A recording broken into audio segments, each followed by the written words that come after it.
you. All right, we are recording. Welcome, everyone. This is that session, and we are welcoming the College Place Oregon's Jennifer Satalino, who is a wonderful financial aid resource and guru, really, with lots of experience. And she's here today to talk about how to afford college. So I'll let Jen take it away. And then if you guys have questions, she's going to do a chat and we'll just answer questions along the way. Right, Jen? That sounds great. Great. And I'll monitor the chat. Perfect. So first, are you seniors, juniors, sophomores, first years? Let me know who you are, either out loud or in the chat. Junior. Okay, so class of 2022. Good. Okay. Oh, good. Oh, this makes me so happy that you're all juniors. Okay. And I think most people will be juniors and maybe some kids.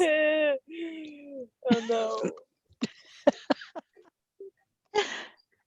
Perfect. All right. So I actually graduated from Ida B. Wells back when it was Wilson in 1986. So I was once a junior at your school. And I left, I went to college, and I started working in financial aid. And about 2 years later, I started doing the college financial aid nights at what was then Wilson, and I haven't really stopped. So I'm really, really happy that you're here right now and that you're thinking about this heading into your senior year. I'm going to put a link in. So I'm assuming you all are working on figuring out what your college list is and who you're going to apply to next year. And ideally, we would have no more than 10. Have we mentioned this already before? And that sounds familiar? I'm just going to go with yes until somebody interrupts me. One of the things that you can do right now, and especially we're at May 5th, federal income taxes for 2020 are due on May 15th. So that's 10 days from now. But in the meantime, if your folks have already completed their taxes, what you can do is take the information from that federal 2020 federal tax return, and you can go to the website of each college or university that you're interested in applying to.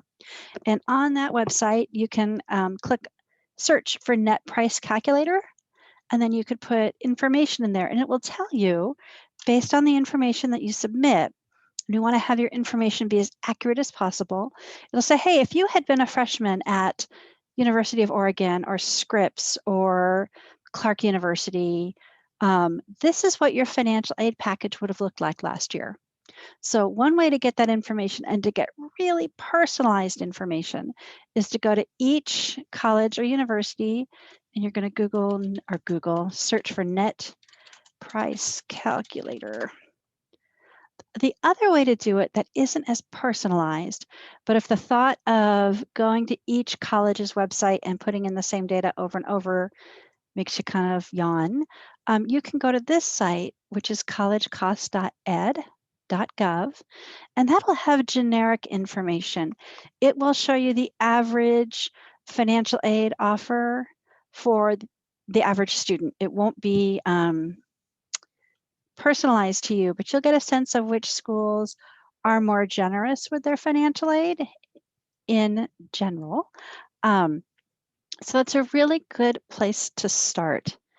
And I can even, let me share my screen really quick. Let me find, okay, I'll just go here and then what's a school somebody's looking at? What school should we go to? I'm going to pick Oregon because nobody spoke up. How's that for just being dictatorial? And when we get here, I'm just going to come to the search bar. I'm going to type in net price calculator. And it'll pop right up. You can see these are the types of questions it's going to be asking us. We're going to get started. We can just be a guest, and then we'll just go through. We live in Oregon. I love that it's asking us our zip code. But luckily, I know that your zip code is most likely 219 or 212. So it'll go through. It's asking this information over here. You probably won't have your college entrance exams yet, but let's just pretend you're 3.85. This is to help it on this particular net price calculator, it's just looking to see if there are any merit scholarships that you might qualify for. Number of, okay. The reason it asks about Clark Honors College is that Clark costs a little bit more than just going to U of O. You are not going to be graduating from an IB. You're going to be 2022. And then it's going to come in here and ask about income and assets. So let's say your parent makes 105. You've got $15,000. And you can see here, assets, it gives you the definition. So what's in savings and checking accounts, what's in a college savings plan, stocks, bonds, mutual funds, trust funds, but not retirement, not the value of the home that you live in. So you as a student, you might only have 1,500, you might have nothing. And you might be like, yeah, 500 on a really, really good day. So what they've done here, you can see that they've calculated what they think your expected family contribution is going to be on the FAFSA. So that's a nice piece of data to make sure that it's pretty consistent with all the schools that you're looking at. I'm just going to say, do not share my information. Must be okay. And so right here, you can see this doesn't take very long at all. They've got, here's what we think it's going to cost. So about $33,000 a year. And a lot of that is in this tuition and fees, or sorry, in housing. Tuition and fees, again, is higher because remember we said that we were going to attend the Clark Honors College. They're going to offer us some student loans. And that's about it at this point. Remember that our EFC was about $11,000 or $12,000. That means we're not going to qualify for federal Pell Grant or for the Oregon Opportunity Grant. So, and I put in an artificially high single parent income just that you could see. Chances are every school that you apply to will be offering you these same amounts for a total of $5,500. The amounts might change between what's subsidized and what's unsubsidized. Subsidized means that the interest is going to be paid for you while you're in school. And unsubsidized means that the interest starts to accrue the minute you take that first loan. But you can see they've got some other options here for you.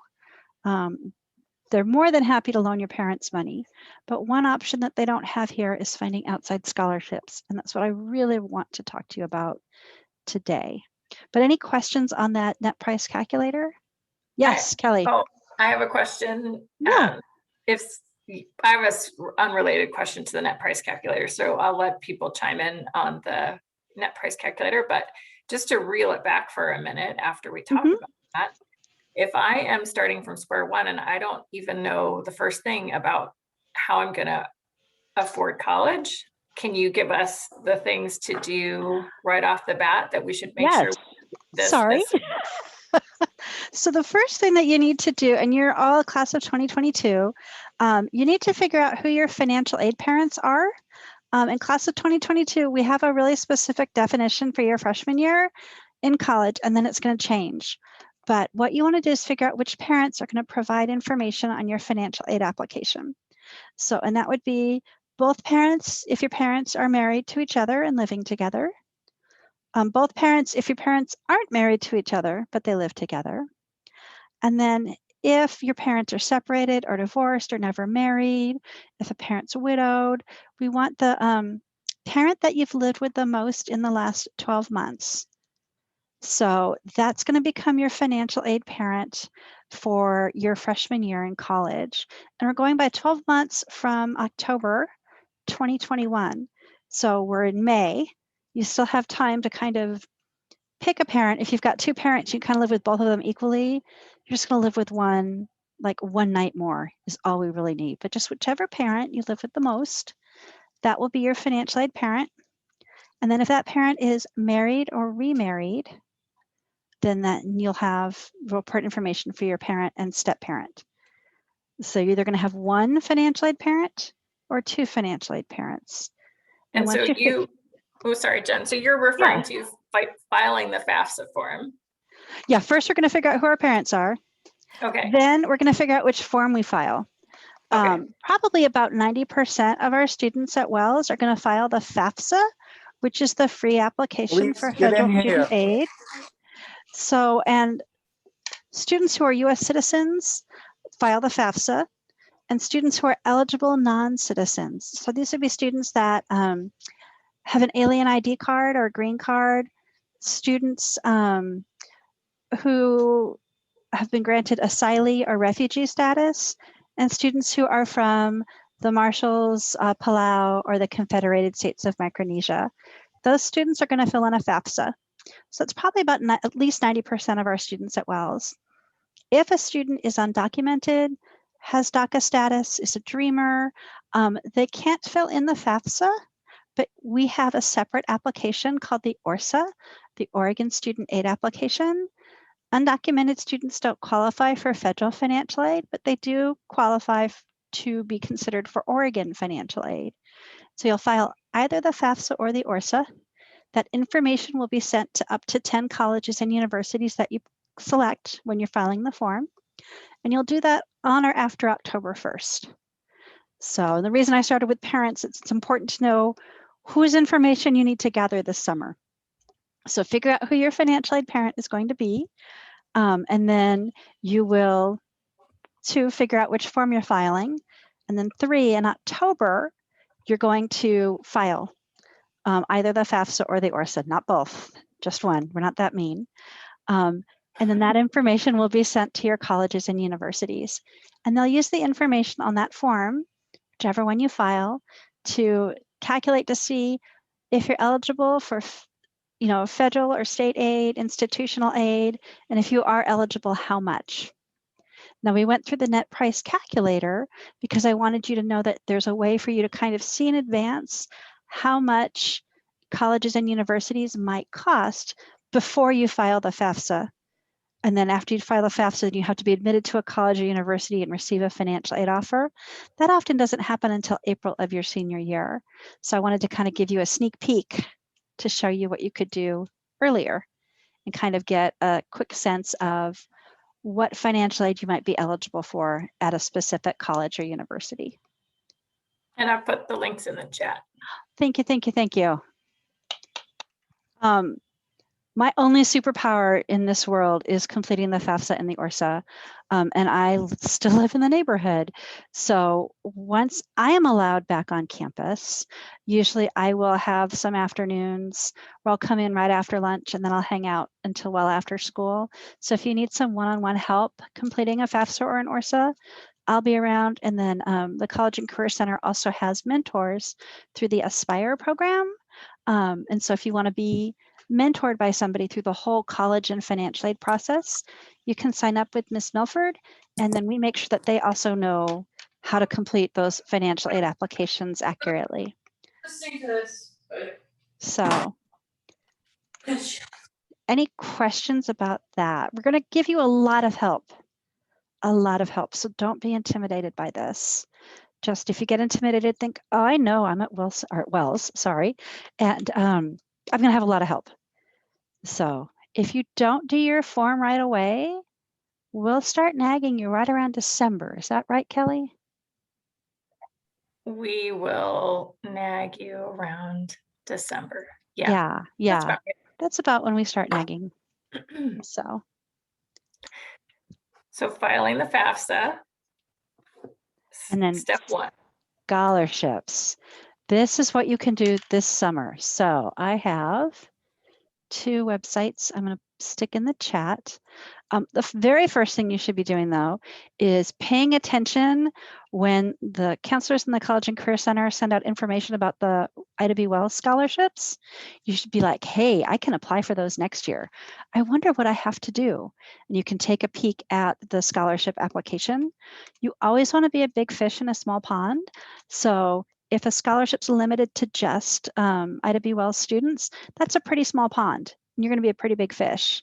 There are some scholarships that are just for students at Portland Public Schools, or just for students in Multnomah County, or just for students in the Portland metro area. So you're going to start small, and then you're going to kind of get a little bit bigger as you go out. Does that make sense? So you're going to start really paying attention when we start talking about scholarships to the class of 2021. the next thing you're going to do, I've got 2 websites in the chat, and I know Kelly also likes Going Merry. So if you can put that website in there too, I always get that one wrong. We want you to start looking for scholarships now. There are a couple. Oh, and I've got another one in here. There's one that's Cameron. Oh, I cannot type the I'm not going to type it. I'm going to say it out loud since apparently I can't type today. The Cameron Impact Scholarship has a preliminary deadline. So they've got one of 2. They've got their first deadline that's coming up later this month. And this is a scholarship that you, the class of 2022, can apply for right now. I'm going to try to type that again really slow. There we go. So they're based in the Bay Area, so down in San Francisco. They'll take applications this month, and then if they have enough slots left open, they'll reopen it again with a deadline, I believe, in August. But if you have a chance to get it done now, that would be fantastic. They're essentially, Cameron Impact is looking for overachievers. I don't know of a nicer way to say that. Last year, a student from Lake Oswego won because he reinstated the food bank that used to operate out of his high school and didn't anymore. So he reincorporated, created a 501c3, got that going, got donations. So they're looking for students that have really made a difference in their community. The other place I want you to look is in Oregon Career Information System, or Oregon CIS. And I know you all have a login, and if you've forgotten it, Miss Milford can reset it for you. Oh, no, she can't. I was Yes, just you going can. to say, you can, it's a single sign-on. So you can use your PPS Gmail account and you can log right into Oregon CIS. And that's a great up-to-date local scholarship for the state of Oregon and beyond. But it's got the best up-to-date local scholarships list in there. And it's single sign-on now. That is amazing. Amazing. The thing I really like to do with Oregon CIS, here in Oregon, we have a common scholarship application called OSAC. It's due on March 1st, OSAC. There are over 600 scholarships that use it. You fill it in one time. You can list all the scholarships that you're eligible for, but getting onto the OSAC scholarship site and searching for scholarships is really awful. They don't have a good search engine, but Oregon Career Information System does.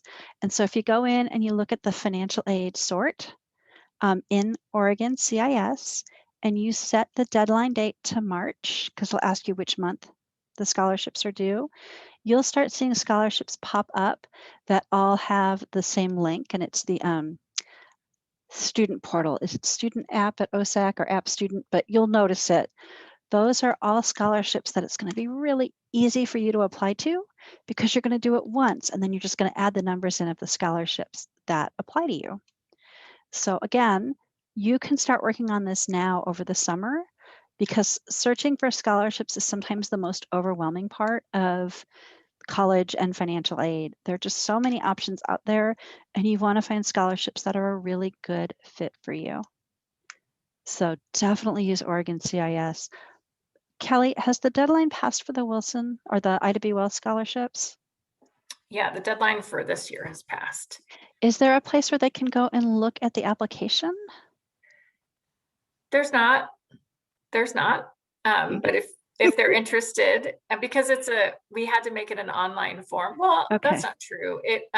The announcement has gone out in newsletters and in the family news and stuff, so you can see what the scholarship is, who it's for, and how to apply. But you can't actually look at the application. But there's nothing tricky on there, if I remember. It's a very simple application. Yeah. We use one short answer question. So there's a little piece of writing, and then other than that, it's providing a copy of your transcript and your EFC, which is your expected family contribution number that's generated from the FAFSA or ORSA. And I feel like that's about it. I think that's it. It's pretty easy. Yeah. I have my favorites in there. There are some scholarships that have been around forever. There are some scholarships that are newer, but definitely put those on your list. Look through the announcements, see if any apply to you, write them down. I usually recommend that students start like a Google Sheet with just like the name of the scholarship and then, you know, the due date, the website where you apply, and then maybe just have some check boxes. Do you need a transcript? Do you need to write a statement? Do you need a letter of recommendation? And then just make sure that you can sort it by due date and that you've got things together in advance. Again, this is sometimes the hardest part.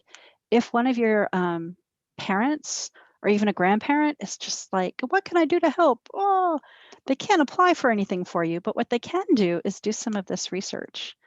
So we've got Going Merry, Big Future, Golden Door, Oregon CIS, and then you can also just Google like STEM scholarships for women or whatever it might be. Yeah. The last one I would recommend is scholarships.com has both a search engine function, but they also have a directory function. And I find that when students do the search engines and they have to answer 9 questions about themselves, which is how most scholarship search sites engines are, it can be overwhelming. But when you go on scholarships.com, in the top, there's a directory. And if you click on the directory, it'll give you all these options to search scholarships under certain headings. And sometimes that's just a little easier for students to grapple with. So scholarships.com, the directory, and then sort by due date. And then you can say, I'm going to apply to these 10 that are due in the next 2 weeks. I'll do 5 each week. Yeah. Sort of thing to sort of, with scholarships, of course, if you cast a wide net, the more the merrier, the more likely you're going to be able to rake some dollars in. And if you think about it and you spend 10 hours searching and applying for scholarships and you end up with $10,000 in the end, that's like $1,000 an hour for your work. So I will never get paid $1,000 an hour. So it's money earn more spent. than we do. I mean, it's time well spent, rather. It is. It does take time. It is. And start now. I know that we still have yet to get through this last quarter, but just start looking. Like I said, listen as things come up. As you hear of your friends who are a year older, what scholarships they're winning, write those down and then research them.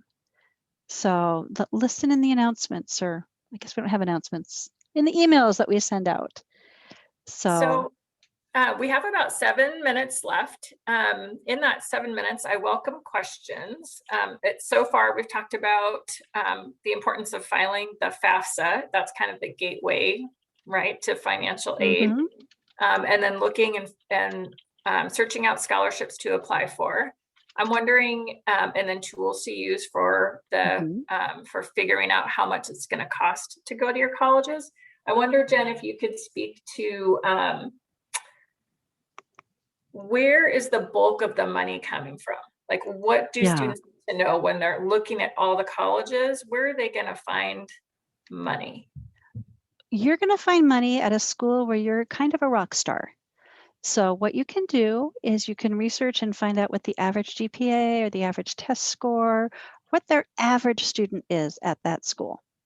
And then if you find schools that you're above average, you are much more likely to get funding at those schools. Trying to think of the easiest way to go about this. There's like the super geeky way that I know, but there's got to be an easier way, Kelly. I'm not sending people to the common data set.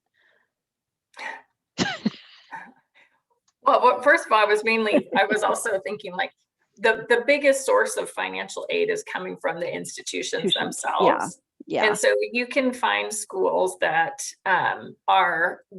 you can do research on schools that give more financial aid than other schools. And sometimes that can bring the cost of a very expensive school down to equal to, and sometimes even less than, public institutions that cost a lot less, but don't give as much money out. So that's the bulk of your financial aid for college is going to come from the school that you choose to go to, the college itself.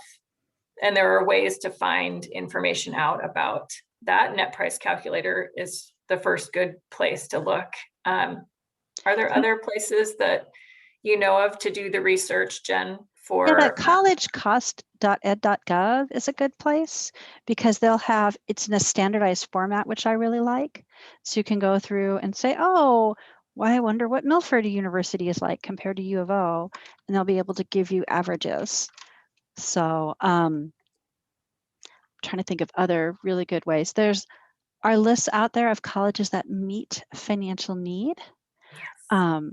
And so a lot of times they're going to be really competitive because they do meet needs. So these are colleges like, Stanford and Harvard, but there's also a subset of colleges that meet like 96% of need or 94% of need. So Google for those.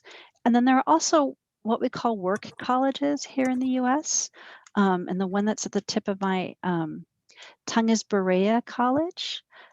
They all tend to be on the East Coast, but the idea is that you work at the college and in exchange, because students take care of so many of the functions of the college, the tuition is a lot lower. So you can Google for work colleges. Just trying to think of other, and then there's something called the Western Undergraduate Exchange. And that is, and I've got a link in the chat, which goes to witchy.edu. And from there, you look at their tuition savings calculator. Colleges on the West Coast and North and South Dakota have an agreement where instead of charging out-of-state tuition at certain colleges and universities, public colleges and universities, they agree to charge maybe 150% of in-state tuition. You really want to go to that website, witchy.edu, and look really, really closely. For example, the University of Arizona is on that list. And for the longest time, they only had one major that was eligible, and it was mining engineering. And they just added another major, and I should know this because it's so interesting to me that they only have the two, but it's one of the environmental majors.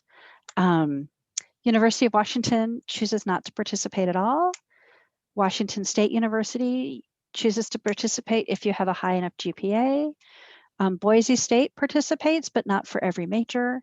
So you really want to get in there and look. You are most likely not going to find the flagship universities of each state there, but you will find some of the more regional public colleges and universities will be there. So I know for a while, about 5 or 10 years ago, there were a lot of students from Wells that went to Northern Arizona University. So apparently it's gorgeous, absolutely gorgeous, but it was really funny to me how things kind of run in cycles. So, but check out that witchy.edu website. Then, oh, go ahead. I was gonna say, I'm gonna put my email in here. Sometimes people don't like to ask questions in front of other people. Feel free to email me. I'm actually leaving tomorrow to pick my daughter up from Washington State, and I'm taking all of next week off. My family's finally fully vaccinated. My dad is driving up from California. So either email me today or know that I'll get back to you after the 17th or 18th.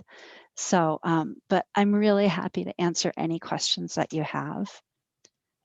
And we welcome questions. We have a couple more minutes. If Okay, good. Questions about anything financial aid related, please ask.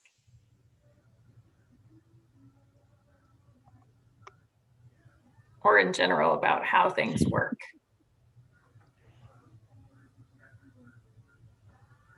No?